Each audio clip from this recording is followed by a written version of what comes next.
তো আমি পেয়ে গেছি জাদুর বালতির সন্ধান। যে বালতির জল কখনোই শেষ হয় না, সবসময় ভর্তিই থাকে। আমার কাজ হচ্ছে বালতিটা এনে আমি বারান্দায় রেখে দিই। আর সবসময় জল কানায় কানায় ভর্তি থাকে। এখান থেকে যতটা জল নেওয়া হোক না কেন, ও সবসময় ভর্তিই থাকবে। তবে মজার ব্যাপার হচ্ছে কি জানেন? জলটা হচ্ছে এসির জল। আমার কাজ হচ্ছে আমি বালতিটা এখানে রেখে দিই আর সবসময় ভর্তি হয়ে যায়। সারাদিনে অন্তত ১ বালতি জল তো ভর্তি হয়েই যায়। তো আবিষ্কার আমি তখন করলাম যখন পাশের নিচেটায় আমি যেখানটায় ভাড়া থাকছি ওইখানটায় যেহেতু একটা ঘর আছে, তো জলটা বারবার নিচে পড়ছিল।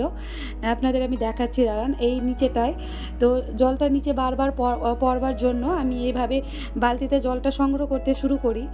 তো তারপরে দেখলাম যে একটু না অনেকটাই জল জমা হয়।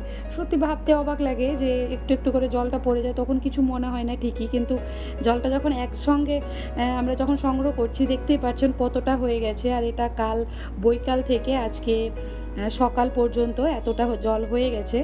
তো যাই হোক, আমি তারপরে আমি দেখলাম যে জলটা এমনি ফেলে দেবো, তো একটু ঘাটাঘুটি করলাম। আর তাছাড়া আমি একটা ভিডিও দেখলাম যে এই জলটা ইউজ করা যায়, তবে একটু ঠান্ডা থেকে একটু গরম হবে, তারপরে গাছে দেওয়া যায়।